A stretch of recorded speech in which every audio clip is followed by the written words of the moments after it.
Boss ਜੀ ਜਿਹੜੀ ਫਸਲ ਸਮੋਕ 'ਚ ਆਈ ਉਹਦਾ ਬੀਜ ਰੱਖਣਾ ਚਾਹੀਦਾ ਹੈ ਜਾਂ ਨਹੀਂ? बहुत ही ज़बरदस्त और आला किस्म का सवाल है। और मैं ये समझना कि इस टाइम 95% ਜਿਹੜਾ ਜ਼ਿੰਮੇਦਾਰ ਹੈ ਨਾ ਉਹ ਇਸ ਗੱਲ ਦੇ ਵਿੱਚ ਪਰੇਸ਼ਾਨ ਹੈ ਆਇਆ ਕਿ ਜਿਹੜੀ ਫਸਲ ਸਾਡੀ ਸਮੋਕ ਦੇ ਵਿੱਚ ਆਈ ਸੀ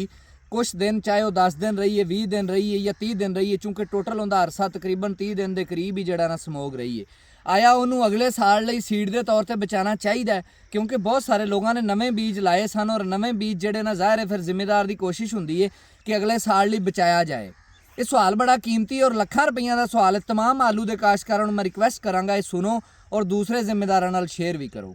ਦੇਖੋ ਸਮੋਕ ਦੇ ਬਾਰੇ ਮੈਂ ਇੱਕ ਅਲੱਗ ਪਹਿਲੇ ਵੀ ਵਲੌਗ ਰਿਕਾਰਡ ਕਰ ਚੁੱਕਿਆ ਕਿ ਸਮੋਕ ਕੀ ਚੀਜ਼ ਹੁੰਦੀ। ਸਮੋਕ ਬੇਸਿਕਲੀ ਇਹਦੇ ਵਿੱਚ ਨੌਕਸਿਸ ਹੁੰਦੀਆਂ, ਨਾਈਟ੍ਰੋਜਨ ਦੇ ਆਕਸਾਈਡਸ ਹੁੰਦੇ ਨੇ, ਕਾਰਬਨ ਦੇ ਆਕਸਾਈਡਸ ਹੁੰਦੇ ਨੇ, ਸਲਫਰ ਦੇ ਆਕਸਾਈਡਸ ਹੁੰਦੇ ਨੇ ਔਰ ਕਾਫੀ ਸਾਰੇ ਹੋਰ ਵੀ ਕੈਮੀਕਲ, ਓਜ਼ੋਨ ਵੀ ਹੁੰਦੀ ਹੈ, ਹੋਰ ਵੀ ਕਾਫੀ ਸਾਰੇ ਕੈਮੀਕਲਸ ਹੁੰਦੇ ਨੇ ਜਿਨ੍ਹਾਂ ਨੇ ਸਾਡੀ ਫਸਲ ਦਾ ਨੁਕਸਾਨ ਕੀਤਾ ਹੈ। ਹੁਣ ਦੇਖਣਾ ਇਹ ਹੈ ਕਿ ਇਹਨਾਂ ਨੇ ਫਸਲ ਦਾ ਨੁਕਸਾਨ ਕਿੰਜ ਕੀਤਾ ਹੈ। ਕੁਛ ਅਲਾਮਾਤ ਸਾਨੂੰ ਜ਼ਾਹਿਰ ਵੀ ਹੋਈਆਂ ਜਿਸ ਤਰ੍ਹਾਂ ਪੱਤਿਆਂ ਦੇ ਉੱਤੇ ਜਿਹੜਾ ਨਾ ਪੱਤਿਆਂ ਦੀ ਚੌੜਾਈ ਦੇ ਵਿੱਚ ਨਾ ਉਹ ਲਕੀਰਾਂ ਵੀ ਆਈਆਂ ਨੇ, ਪੀਲਾਪਨ ਵੀ ਆਇਆ, ਪੌਦਿਆਂ ਦੀ ਗਰੋਥ ਰੁਕ ਗਈ ਹੈ ਕਿਉਂਕਿ ਫੋਟੋਸਿੰਥਸਿਸ ਰੁਕ ਗਈ ਸੀ ਔਰ ਜਿਹੜਾ ਨਾ ਪੌਦਿਆਂ ਨੂੰ ਪ੍ਰੋਪਰ ਰੋਸ਼ਨੀ ਨਹੀਂ ਮਿਲੀ ਔਰ ਰੋਸ਼ਨੀ ਨਾ ਮਿਲਣ ਦੀ ਵਜ੍ਹਾ ਤੋਂ ਖੁਰਾਕ ਨਹੀਂ ਬਣਾ ਸਕੇ ਔਰ ਖੁਰਾਕ ਨਾ ਬਣਾਉਣ ਦੇ ਨਾਲ ਨਾਲ ਇਹ ਜਿਹੜੀ ਨਾ ਇੱਕ ਅਜੀਬ ਕਿਸਮ ਦੀ ਸਟ੍ਰੈਸ ਵੀ ਪੌਦਿਆਂ ਦੇ ਉੱਤੇ ਸੀ। ਯਾਨੀ ਇਹ ਜਿਹੜੇ ਕੈਮੀਕਲਸ ਜਿਹੜੇ ਹਵਾ ਦੇ ਵਿੱਚ ਮੌਜੂਦ ਸਨ ਇਹਨਾਂ ਨੇ ਹਰ ਤਰ੍ਹਾਂ ਫਸਲ ਨੂੰ ਡੈਮੇਜ ਕੀਤਾ। ਇਹਨਾਂ ਨੇ ਬੇਸਿਕਲੀ 3 ਲਿਹਾਜ਼ ਨਾਲ ਫਸਲ ਨੂੰ ਡੈਮੇਜ ਕੀਤਾ ਹੈ। ਪਹਿਲਾ ਇਹਨਾਂ ਫਸਲ ਨੂੰ ਡੈਮੇਜ ਕੀਤਾ ਯਾਨੀ ਕਿ ਤੁਹਾਡੀ ਜਿਹੜੀ ਫਸਲ ਦੀ ਸ਼ਕਲ ਹੈ ਨਾ ਉਹਨੂੰ ਵੀ ਇਹਨੇ ਤਬਦੀਲ ਕੀਤਾ, ਯਾਨੀ ਪੌਦੇ ਦੀ ਸਿਹਤ ਨੂੰ ਵੀ ਇਹਨੇ ਡੈਮੇਜ ਕੀਤਾ ਹੈ। ਪੌਦੇ ਦੀ ਸਿਹਤ ਨੂੰ ਕਿਸ ਤਰ੍ਹਾਂ ਡੈਮੇਜ ਕੀਤਾ? ਯਾਨੀ ਇਹਨੇ ਪੌਦੇ ਦੀ ਗਰੋਥ ਰੋਕੀ ਹੈ, ਪੌਦੇ ਦੇ ਪੱਤੇ ਦੀ ਸਿਹਤ ਖਰਾਬ ਕੀਤੀ ਹੈ, ਉਹਦੀ ਰੰਗਤ ਖਰਾਬ ਕੀਤੀ ਹੈ, ਓਵਰਆਲ ਜਿਹੜਾ ਨਾ ਇਹਨੇ ਪ੍ਰੋਡਕਸ਼ਨ ਦਾ ਵੀ ਲਾਸ ਕੀਤਾ ਹੈ। ਔਰ ਆਖਰੀ ਚੀਜ਼ ਜਿਹੜੀ ਕਿ ਬੜੀ ਕੀਮਤੀ ਗੱਲ ਹੈ ਉਹ ਇਹ ਆ ਕਿ ਇਹਨੇ ਜੈਨੇਟਿਕਲੀ ਵੀ ਮੈਂ ਰਿਸਰਚ ਕਰ ਚੁੱਕਿਆ ਕਿ ਜਿਹੜੀ ਸਮੋਕ ਹੈ ਉਹ ਜੈਨੇਟਿਕਲੀ ਵੀ ਥੋੜਾ ਬਹੁਤ ਅਸਰ ਪਾਉਂਦੀ ਹੈ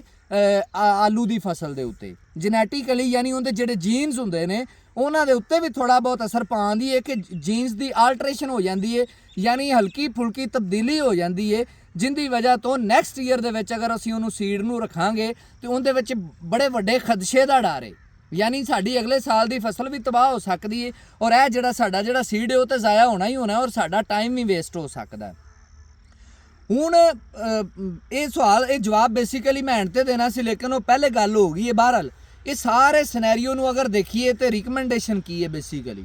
ਦੇਖੋ, ਚूंकि ਸੀਡ ਵੀ ਬਹੁਤ ਜ਼ਿਆਦਾ ਮਹਿੰਗੇ ਨੇ, ਪਹਿਲੇ ਵੀ ਮਹਿੰਗੇ ਨੇ, ਕ੍ਰੇਟ ਵੀ ਨਹੀਂ ਮਿਲ ਰਿਹਾ, ਕ੍ਰੇਟਾਂ ਦੇ ਵਿੱਚ ਵੀ ਬਹੁਤ ਜ਼ਿਆਦਾ ਬਲੈਕਮੇਲਿੰਗ ਚੱਲ ਰਹੀ ਹੈ ਔਰ ਨਵੇਂ ਜਿਹੜੇ ਸੀਡ ਨੇ ਜਿਹੜੇ ਸਮੋਕ ਤੋਂ ਫਸਲ ਨਿਕਲੀ ਹੈ ਉਹ ਵੀ ਘੱਟ ਫੀਲਡ ਰਹਿ ਗਏ ਨੇ ਔਰ ਜ਼ਾਹਿਰ ਹੈ ਅਗਲੇ ਸਾਲਾਂ ਲਈ ਕਾਸ਼ਤ ਲਈ ਸੀਡ ਵੀ ਫਾਰਮਰ ਨੂੰ ਚਾਹੀਦਾ ਹੁੰਦਾ ਹੈ। ਇਹ ਸਾਰੀ ਪੋਜੀਸ਼ਨ ਦੇ ਵਿੱਚ ਅਗਰ ਦੇਖੀਏ ਤੇ ਮੈਂ 2-3 ਵੈਰਾਈਟੀਆਂ ਪਹਿਲੇ ਦੱਸ ਚੁੱਕਿਆ ਜਿੰਦੇ ਵਿੱਚ ਮੁਜ਼ੀਕਾ ਆ ਜਾਂਦੀ ਹੈ, ਜਿੰਦੇ ਵਿੱਚ ਕਰੋਡਾ ਆ ਜਾਂਦੀ ਹੈ ਜਾਂ ਜਿੰਦੇ ਵਿੱਚ ਰਵੀਰਾ ਇੱਕ ਨਵੀਂ ਵੈਰਾਈਟੀ ਸਫੈਦ ਰੰਗ ਦੀ। ਇਹ ਵੈਰਾਈਟੀਆਂ 3 ਨੇ। ਇਹਨਾਂ ਦੀ ਮੈਂ ਰਿਕਵੈਸਟ ਕਰਨਾ ਕਿ ਮੈਂ ਇਹ ਸਮਝਣਾ ਕਿ ਇਹ ਤਕਰੀਬਨ ਕੋਈ 90% ਚਾਂਸ ਹੈ 90% ਕਿ ਇਹ ਜਿਹੜੀਆਂ ਵੈਰਾਈਟੀਆਂ ਅਗਰ ਇਹਨਾਂ ਦਾ ਸੀਡ ਰੱਖ ਲਈਏ ਬੇਸ਼ੱਕ ਉਹ ਸਮੋਕ ਚ ਆਈਆਂ ਵੀ ਨੇ ਤੇ ਅਗਲੇ ਸਾਲ ਜਿਹੜਾ ਨਾ ਇਹਨਾਂ ਤੇ ਅਸਰ ਕੋਈ 1-2% ਤੋਂ ਇਲਾਵਾ ਜ਼ਿਆਦਾ ਅਸਰ ਨਹੀਂ ਆਏਗਾ। ਲੇਕਿਨ ਇਹਨਾਂ ਤੋਂ ਜਿਹੜੀਆਂ ਦੂਸਰੀਆਂ ਜਿੰਨੀਆਂ ਵੀ ਵੈਰਾਈਟੀਆਂ ਨੇ ਫਿਲਹਾਲ ਜੋ ਮੈਂ ਰਿਸਰਚ ਕੀਤੀ, ਜੋ ਮੈਂ ਸਟੱਡੀ ਕੀਤੀ ਔਰ ਜੋ ਮੇਰਾ ਐਕਸਪੀਰੀਅੰਸ ਹੈ ਉਹਦੇ ਮੁਤਾਬਕ ਮੈਨੂੰ ਇਹ ਲੱਗ ਰਿਹਾ ਕਿ ਨੈਕਸਟ ਈਅਰ ਦੇ ਵਿੱਚ ਚूंकि ਇਹਦੇ 2-3 ਤਬਦੀਲੀਆਂ ਆ ਚੁੱਕੀਆਂ ਨੇ। ਜਿਸ ਤਰ੍ਹਾਂ ਜੈਨੇਟਿਕਲੀ ਵੀ ਹਲਕੀ ਫੁਲਕੀ ਮੋਡੀਫਿਕੇਸ਼ਨ ਆਈ ਹੈ, ਜਿਹੜੀ ਆਲੂ ਦਾ ਕੰਟੈਂਟ ਹੈ ਯਾਨੀ ਉਹਦੇ ਵਿੱਚ ਜਿਹੜੀ ਖੁਰਾਕ ਹੈ ਉਹਦੇ ਵਿੱਚ ਜਿਹੜੇ ਮੁਖਤਲਿਫ ਐਲੀਮੈਂਟਸ ਹੁੰਦੇ ਨੇ ਉਹਨਾਂ 'ਚ ਵੀ ਕਮੀ ਆਈ ਹੈ, ਯਾਨੀ ਉਹਦੇ 'ਚ ਸਟਾਰਚ ਜਾਂ ਕਾਰਬੋਹਾਈਡਰੇਟਸ ਦੀ ਜਿਹੜੀ ਕੰਸਨਟ੍ਰੇਸ਼ਨ ਹੈ ਉਹ ਵੱਧ ਗਈ ਹੈ ਔਰ ਉਸ ਤੋਂ ਬਾਅਦ ਜ਼ਿੰਕ ਜਿਹੜੀ ਉਹਦੀ ਕੰਸਨਟ੍ਰੇਸ਼ਨ ਘਟ ਗਈ ਹੈ, ਇਸੇ ਤਰ੍ਹਾਂ ਪ੍ਰੋਟੀਨ ਦੀ ਕੰਸਨਟ੍ਰੇਸ਼ਨ ਵੀ ਘਟ ਗਈ ਹੈ ਔਰ ਜੈਨੇਟਿਕਲੀ ਵੀ ਥੋੜੀ ਬਹੁਤ ਤਬਦੀਲੀ ਆਈ ਹੈ। ਇਹ ਸਾਰੀਆਂ ਚੀਜ਼ਾਂ ਨੂੰ ਅਗਰ ਦੇਖੀਏ ਤੇ ਇੱਕ ਚੀਜ਼ ਤਾਂ ਤੈਅ ਆ, ਉਹ ਚੀਜ਼ ਤੈਅ ਆ ਕਿ ਇਹ ਜਿਹੜੇ ਆਲੂ ਨੇ ਜਿਹੜੇ ਸਮੋਕ ਦੇ ਵਿੱਚ ਆਏ ਨੇ ਇਹਦੀ ਵਜ੍ਹਾ ਤੋਂ ਹਲਕਾ ਫੁਲਕਾ ਇਹਨਾਂ ਦਾ ਸਟੋਰੇਜ ਦਾ ਮਸਲਾ ਆਏਗਾ ਸੀਡ ਦਾ, ਯਾਨੀ ਜਿਹੜਾ ਨਾ ਹੋ ਸਕਦਾ ਹੈ ਕਿ ਸੀਡ ਸਟੋਰ ਦੇ ਵਿੱਚ ਪਿਆ ਖਰਾਬ ਹੋਵੇ। ਇੱਕ ਤਾਂ ਚੀਜ਼ ਇਹ ਆ ਇਸ ਚੀਜ਼ ਦਾ ਚਾਂਸ ਜਿਹੜਾ ਨਾ ਮੇਰੇ ਮਾਈਂਡ ਦੇ ਮੁਤਾਬਕ ਤਕਰੀਬਨ 25 ਤੋਂ 30% ਹੈ, ਯਾਨੀ ਚूंकि ਉਹਦੇ ਕਨਸਟੀਟਿਊਐਂਟਸ ਤਬਦੀਲ ਹੋ ਗਏ ਨੇ ਔਰ ਸਿਚੁਏਸ਼ਨ ਵੀ ਤਬਦੀਲ ਹੋ ਗਈ ਹੈ ਕਿ ਹੁਣ ਉਹਨੂੰ ਕਿਸ এনवायरमेंट 'ਚ ਰਹਿਣਾ ਚਾਹੀਦਾ।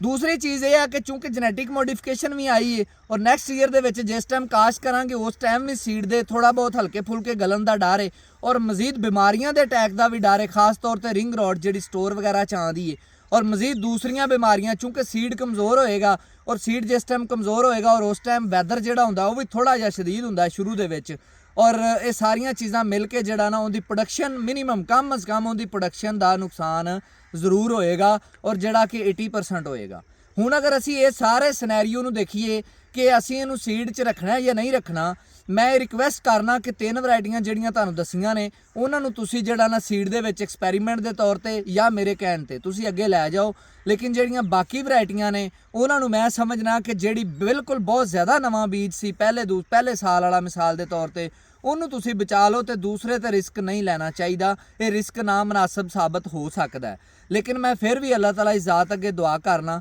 ਕਿ ਯਾ ਅੱਲਾਹ ਪਾਕ ਕਿਸਾਨਾਂ ਤੇ ਰਹਿਮ ਕਰ ਤੇ ਇਸ ਕਿਸਮ ਦਾ ਅਗਰ ਕੋਈ ਮਸਲਾ ਜਾਂ ਜ਼ਹਿਨੀ ਖਲਸ਼ ਹੈ ਸਾਡੀ ਜਾਂ ਕੋਈ ਰਿਸਰਚ ਦੇ ਵਿੱਚ ਸਾਡੀ ਇਨਸਾਨ ਦੀ ਗਲਤੀ ਹੈ, ਜ਼ਾਹਿਰ ਇਨਸਾਨ ਹੀ ਰਿਸਰਚ ਕਰ ਰਹੇ ਹੁੰਦੇ ਨੇ, ਤੇ ਅੱਲਾਹ ਤਾਲਾ ਇਸ ਜ਼ਾਤ ਸਾਨੂੰ ਮਾफ़ ਕਰੇ। ਇਹਦੇ ਨਾਲ ਇਜਾਜ਼ਤ ਦਿਓ। ਕਿਸਾਨ ਜ਼ਿੰਦਾਬਾਦ, ਪਾਕਿਸਤਾਨ।